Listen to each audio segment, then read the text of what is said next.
Your foreclosure was really different because you actually did a chapter 7. And Yes. when Maddie was just talking about this, there are rules and regulations with regard to the city and anybody else coming after you for a payment for something that has already gone through that court system.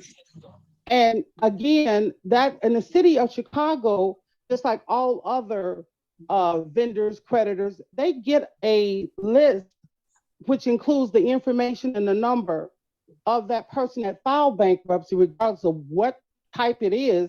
So it's almost like they were just disregarding the information that they received.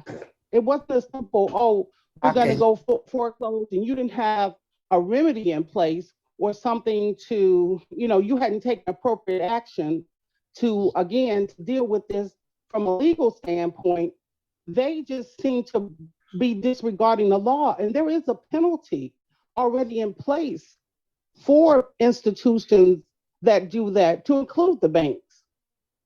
So that's why I'm a little confused. Well, what do you know that information? Can you share that information? You could actually go out there, like Thomas Vaughn is the district. What is that? This is district 7 for bankruptcy court. And if you go on that page and they tell you, you can pull up what they can and cannot do to you once you've filed and once you've even gone through the formal process, to include once it's been discharged.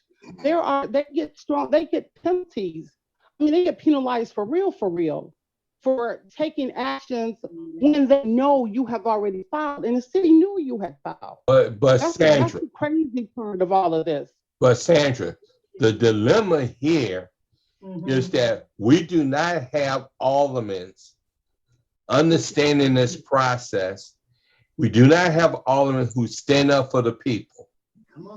And that's why you got this madness in Chicago in the suburbs. But I think this is above the local aldermen. These aldermen have no stand. They have no standing when it comes to federal law, which in sense bankruptcy is also part of public law. Yeah, but Sandra, what you got to understand is this: we got aldermen in the city of Chicago who have already capitulated their power and responsibilities to the mayor. And since we had a meeting with Sawyer, he should have stood up, and because this happened in his ward, and did something about it. Yeah, you got federal law, but that don't mean a hill of beans in the city of Chicago when they are going after the little guy. Can I just want to interject. I really understand what Sandra is saying, and we can't dismiss the law. We can't dismiss a law because it's not being acted upon locally.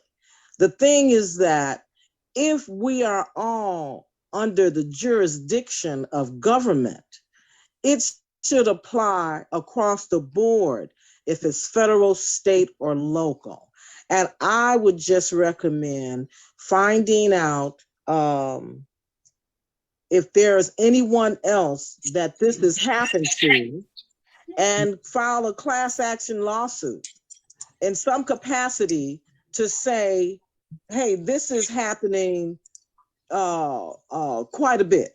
And I so agree. we do I need to agree. question the federal government and who's over bankruptcy, and why is it not applied the same way, no matter if it's local, state, or federal. Yeah, but then And you regardless talking of about the neighborhood, and you, regardless of the neighborhood, that right there helps your class action suit. yeah. Because again, unfortunately, more women, more people of color live in these so-called quote unquote undesirable neighborhoods. But when a person has gone through the process and they have gone through the whole discharge and the property was included, how dare they continue to find her, and how dare they, like Levette said, dismiss the law? Because this is a dismissal. They received the information. They know doggone well what occurred. And But they're then, lying if they say they don't. but Sandra, then this take you to the next level. And who's the congressperson over that area? Because they should have stepped in since you're And dealing you with federal understand, law. public law, Congress to a small portion have to do with public law. Laws already there and statutes that are already there. They don't get to ignore them either. Moreover, just because they're sitting there, they're seated, doesn't mean they have a whole lot of knowledge.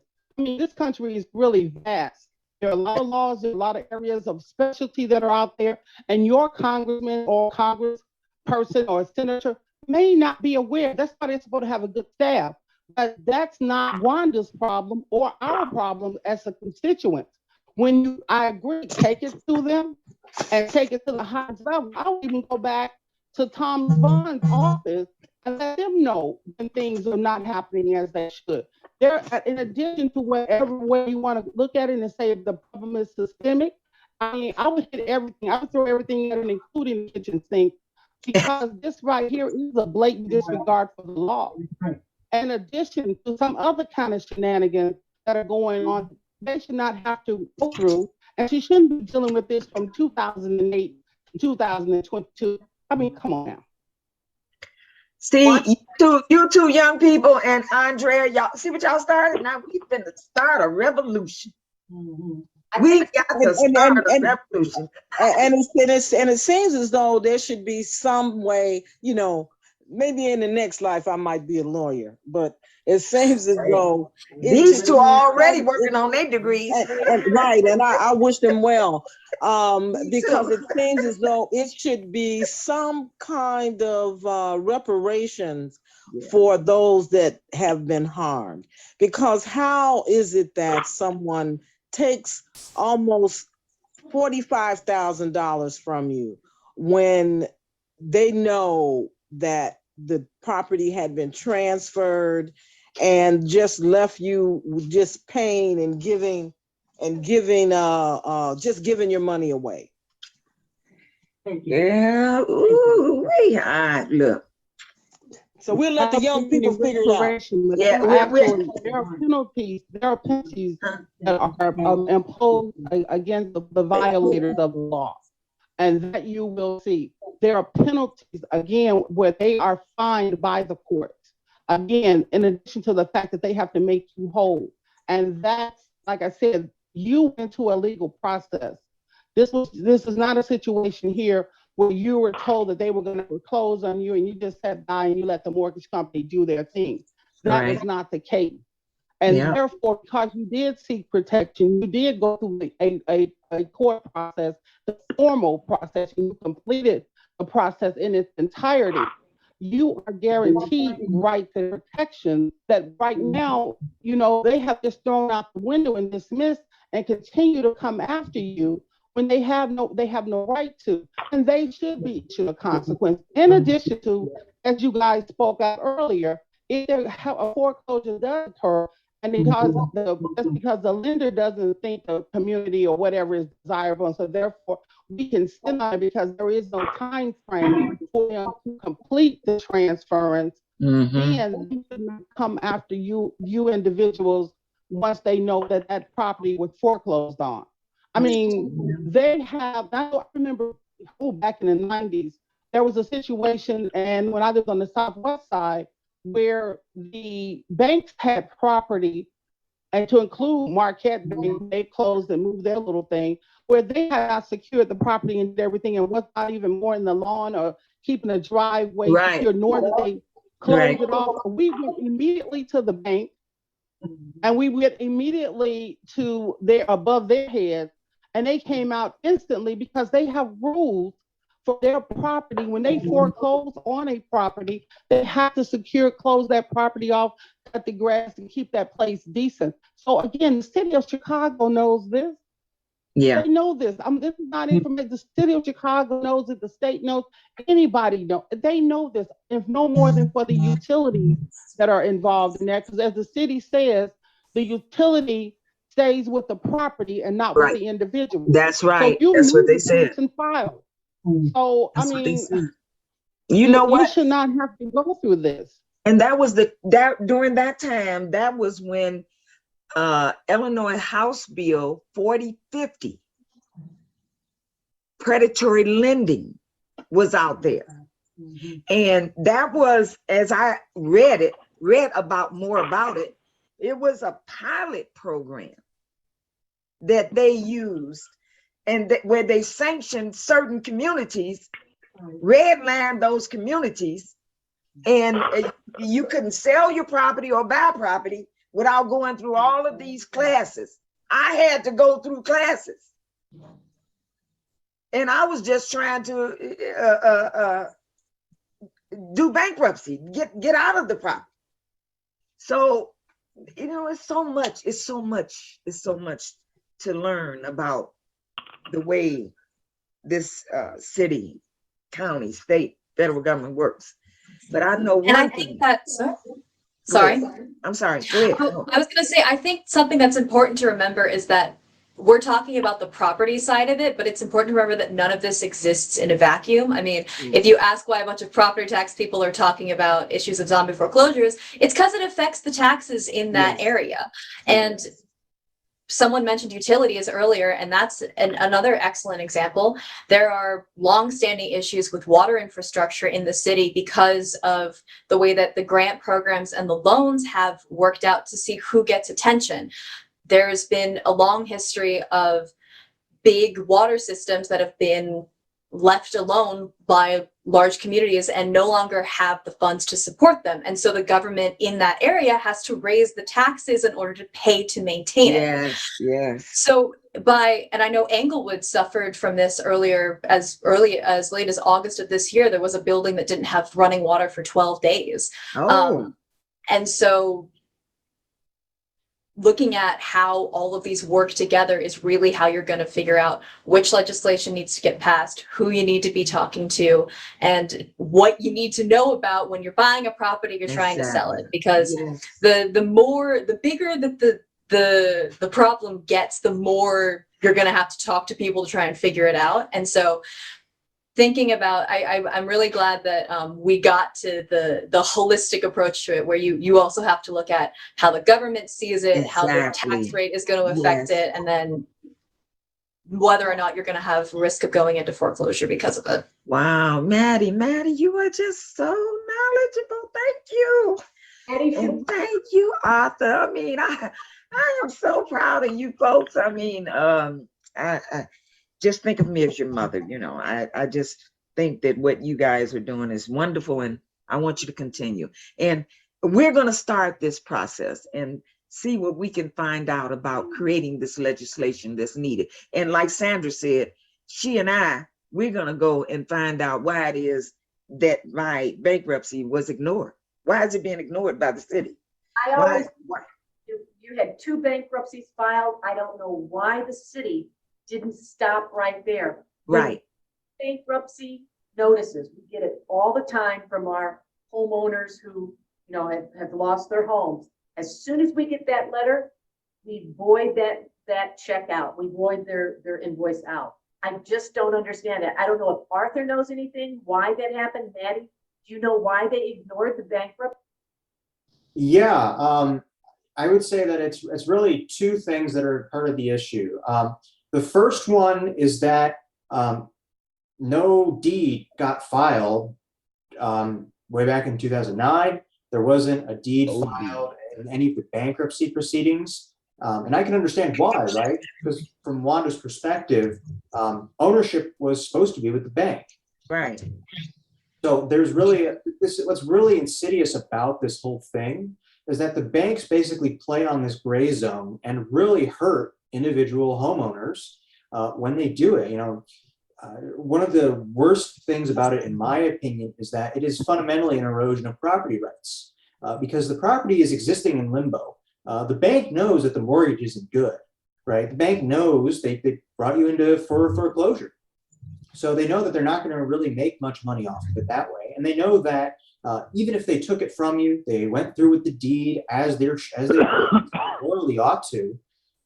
They know that even if they do all the upkeep, like Sandra was saying, right, the bank ought to be keeping the house boarded up and locked. They should be making sure that the grass is cut when it needs to be cut.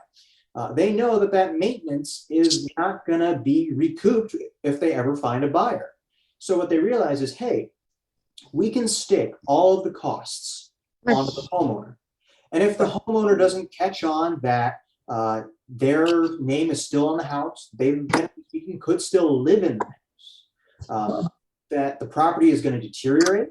In your case, Wanda, it's been razed to the ground. That asset has been completely destroyed and its value has been taken from you. So it's really one of these insidious gray zone kind of things. Something else that's, oh, sorry. The lag on Zoom is forever my least favorite part of it. Something else that's really insidious that is not just in this type of litigation, but in all things to do with deeds, is you don't have to accept it as the grantee. You can deed your property to anyone and they never have to sign it. They never have to accept it. That deed has already been recorded and they are officially the owner in the eyes of the Cook County Recorder of Deeds. And so you have cases like this where you thought that you were no longer responsible for the property because they never told you that you still were. Exactly. And so it's this horrible thing where you end up getting stuck with the fines, the liens, the everything, because they don't have to tell you that they've deeded it over to you or that it's still in your name. It's wrong, but it ends up being your responsibility to look and check and see if if your name is still on the lease. Okay. Which kind of brings us to the other thing of like, this doesn't technically classify as a zombie foreclosure at this point because your foreclosure got dismissed. And so because there's the whole reigning issue of like who's responsible for it, because as Arthur said, because that deed was never made with the Cook County Recorder of Deeds, you were never exempted from any of the issues. And so when everyone goes to look, it's still your name. Okay. And it's, yeah.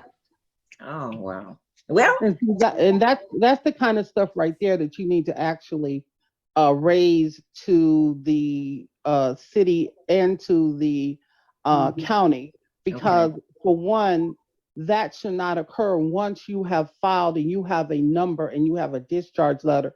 It should not matter that the bank has failed to follow through as they are required to do so. That should not fall, that burden and that liability should not fall back on you when you've done the appropriate things. And see, that's the other part about this, because again, you did this so long ago. It's not like, oh, this just happened in January and then you got all these fines in May. No, this went on years ago when the property was still in good standing with the city and everybody else. And so therefore, this is what makes it even more harmful and more damning, because you did the right things at the right time. It was negligence on the bank's part, the city's part, the county's part, because like I said, they all get that notice. They get that information that you have filed a Chapter 7, be it a Chapter 7, be it a Chapter 13, be it a Chapter 11, whatever and when you own property, however it works, if you owe them debts, whatever it is, they get that information. And the fact that they just did nothing and dismissed it. I mean, even the fools that were working afterwards, and no disrespect for calling them fools, but the fact that they looked at this afterwards, they saw something was wrong, and nobody acted with integrity to say, hey, wait a minute. I got something over here that says this woman filed bankruptcy in 2009. What we doing here? Why we still fighting her? And we done tore the building down. How you gonna build her? Well, Here's her discharge. Here's Angela, her can I money. hire you as my attorney? No, no, ma'am, you may not. No, ma'am. I said they have to operate with integrity. well, And part of the problem too is that it seems like the city is so gun ho for money that they overlook a lot of stuff. They trying to go after somebody who they think they can Fuzzy rake over math, the coal and pull they into. have this fuzzy math thing that they do to try to show that they're in good standing, to keep themselves saying this is the kind of money that's owed to us. This is what we collect, and here's this sense of earth. It's all a bunch of lies. Corruption goes all kinds of ways. Like Maddie just said, it becomes, whenever there's one thing wrong, believe me, 3 other things can spring out from it. And the same with those 3. It's like that Fabergé commercial. I'm aging myself. You say you tell one friend and she tells one friend, and so on and so on. So before you know it, one wrong becomes 120 wrongs easily when nobody tries to do the right thing. It's not about doing the right thing. They're just out there doing something. And some of them are doing it just to keep their jobs and so things can look good when they get ready to run the next time. That's why you got to do it better than that. You got to hold people more accountable. Let me say one thing about the City of Chicago's Department of Finance. This is a quasi-judicial administrative building at 400 West Superior, and where else, Wanda? On 89th Street? 95th and Jeffrey. Right. And so here's Wanda living in Lansing, having to travel down there. For 2 years, she didn't have very many hearings called on her. But when you got into that courtroom, Arthur and Maddie will attest to this. You got into that administrative courtroom. The judge was very serious, and the city council was just as mean as a bulldog. Yeah. I want Arthur and Maddie to comment on what they saw that last day, and then also comment on what's going to happen to you after that. So can they add something? Absolutely, please do. Who wants to go first? I'll go first here. After you. Yeah, I think Maddie really hit it on the head by saying that the city has every incentive to just keep fighting. And that's the worst part of it. And from the city's perspective, this is revenue that they can extract, even if it's from someone who is living on fixed income or who is who's low income. And so I think that the city, doesn't have any incentive to, at the very least, make it easier for people at the administrative level, certainly not at the resolution level. Maddie might be a good choice to talk about this, but we had to delay what we hope will be the final hearing, fingers crossed, until November, because we finally were able to get an attorney from DB Structured Products in. And I think Right. So the way the hearing broke down was the entity who is currently as of the deed that Attorney Reed filed in February of this year, the person whose name is currently on the deed, that's DB Structured Products, they finally brought counsel into the court proceedings, and they were retained only 10 days before the hearing took place. And so they asked for continuance on account of they needed time to review the years of material. And I respect that. And the city refused to settle with only one respondent. So they insisted that we had to settle with both respondents at the same time. And so as Attorney Reed pointed out, Wanda, who's been waiting for over a decade for some resolution to the absolute fiasco that this has become, has to wait until November. The dockets were consolidated, so there was no way that we were going to be able to do anything in that one hearing on account of the other counsel asking for continuance. And so I would agree with Andrea's assessment that the city was less than understanding when it came to wanting to have this issue resolved, especially when it's not Wanda's problem and it should never have been Wanda's problem. But the hearing was continued until November. Honestly, I think it's heartless what they've done to Wanda, who's a widow, and she's smart, intelligent, but I'll tell you, there are so many others that cannot, you know, have what she has. And it's just heartless. And I think what the city has done is become very predatory. Those attorneys get selected for those hearings. These are attorneys that have full-time jobs, but their extra work is being paid as a contractor for the city at $500 an hour. Whoa. 4 or 5 hours a day. And it's never going to go away. They don't want to see Wanda go away because Wanda is giving them money. Exactly. Whoa. Exactly. Got a question for Andrea. Andrea, when or Arthur or Maddie, when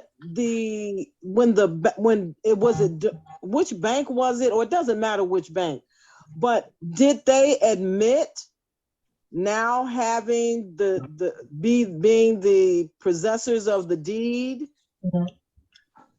Yeah. And wouldn't that be an admittance of guilt on their behalf, that now they're admitting they've been the deed owner for all of these years? Yeah.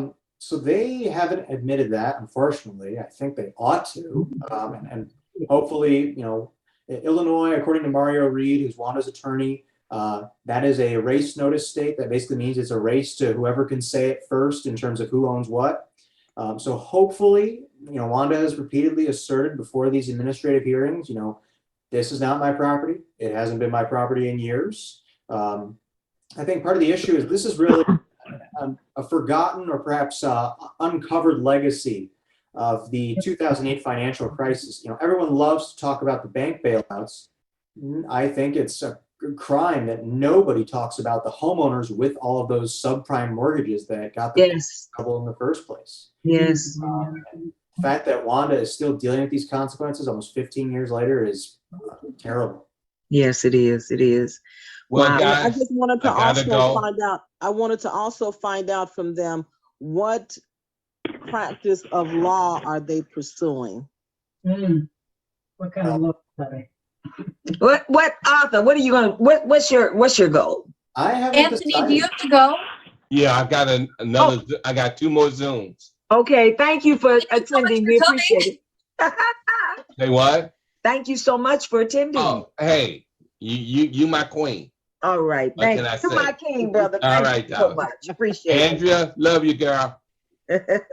Thank you. Okay, go ahead. I'm sorry. Well, I have not made a formal decision yet on whether I'm going to go for a JD. That is something I've considered. Doing work with Andrea, though, has given me a lot of insight into the field of property tax law. And so that's certainly a possibility I'd be thinking about. And perhaps real estate more generally might be my focus, but it's one of those things where I'm still trying to figure out, you know, like so many other young people, what's our future going to be? What are we going to do next? We need to follow you. So you need to, you know, write some of them articles and send them in so I can publish them in the newspaper, and we can have these kind of discussions and show other young people that they can come aboard and do the same thing. I would really love that. What about Maddie? Maddie, yes. I am far too afraid of confrontation to ever be an attorney, I'm afraid.